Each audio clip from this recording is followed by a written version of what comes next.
Thank you for clicking on the video. Today, what I want to talk about is a cease and desist letter. I want to talk about what it is, how to send it, and what to include on the letter, what it does, and if you stay till the end of the video, I'll give a bonus, so stay tuned. My name is Jay, and welcome to Ask a Debt Collector. Now, I've been in the debt collection industry for over 15 years. I've done it all, from skip tracing to collecting to management, and I've owned 2 debt collection agencies. For the past 8 years, I've been the go-to guy for friends and family for questions regarding debt and credit, and now I want to be that person for you. If you have any questions, put them down in the comment section. I promise I'll answer those questions. Let's go. Let's talk about what a cease and desist letter is. Basically, it's a letter to stop a debt collection agency from calling yourself, friends, and family. Now, I include friends and family because of this. I don't know if you guys out there have owed on a debt and you may have received a call from either a friend or a family saying that some company was contacting you.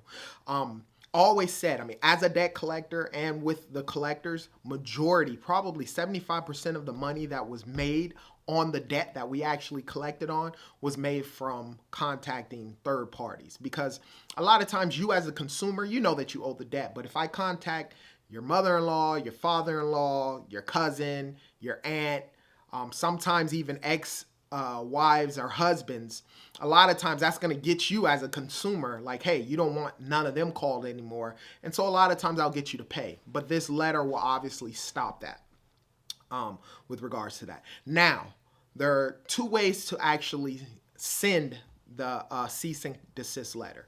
Obviously, you can hire an attorney, which is probably the most cost-efficient way, but it's more direct. Obviously, a debt collection agency receiving a letter from an attorney, it's going to take it a little more serious from an attorney. But the second thing, and it's not that difficult, is you can send it yourself, right?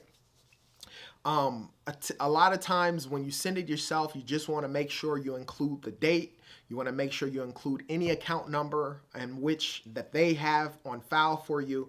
You want to include the actual debtor's name as well as, I said the account number.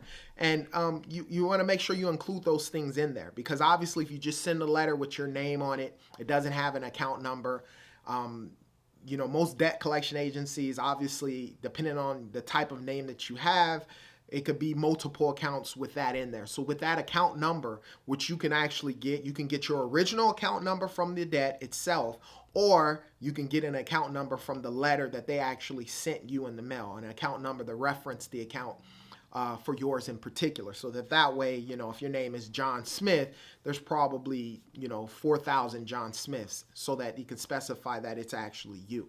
So make sure that, you have those things in there. You include the date, the account number, your first and last name, the account number, the original account number. You can get it from your actual credit report as well, but you're going to have to specify the type of account, who it is that you are, and the type of account that you have. Now, key, do not admit to actually paying the debt or anything along those lines, because that can hurt you later down the road.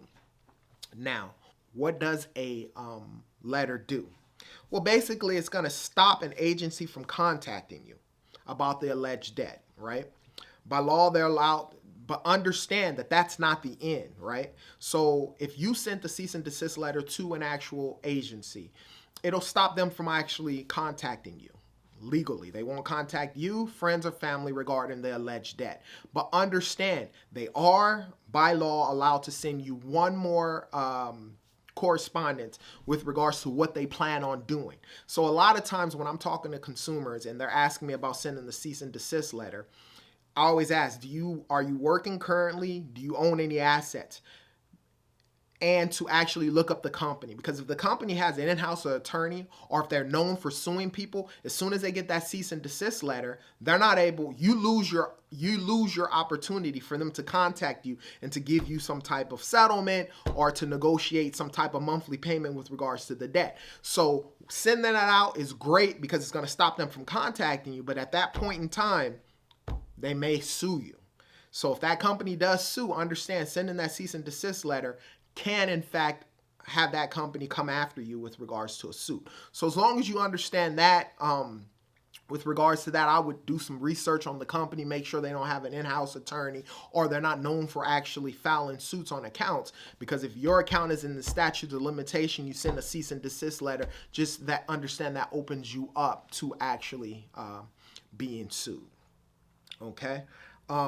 Another thing, if you sent a cease and desist letter to a third-party debt collection agency, and that account was sold to another third-party debt collection agency, you're going to have to send another letter to the other third party. Now understand, a cease and desist letter is only for third-party debt collection agencies. They're not for the original creditor. So you can't send it to Capital One because they've been trying to contact you and get in contact with you to pay. You only can send it to a third party, which is not the original creditor, an actual debt collection agency. Now, bonus, for those of you who want a actual copy for free of a template for a letter to send a cease and desist letter, I'm going to have down in the comments my email address. Send me an email. In the email, say cease and desist letter.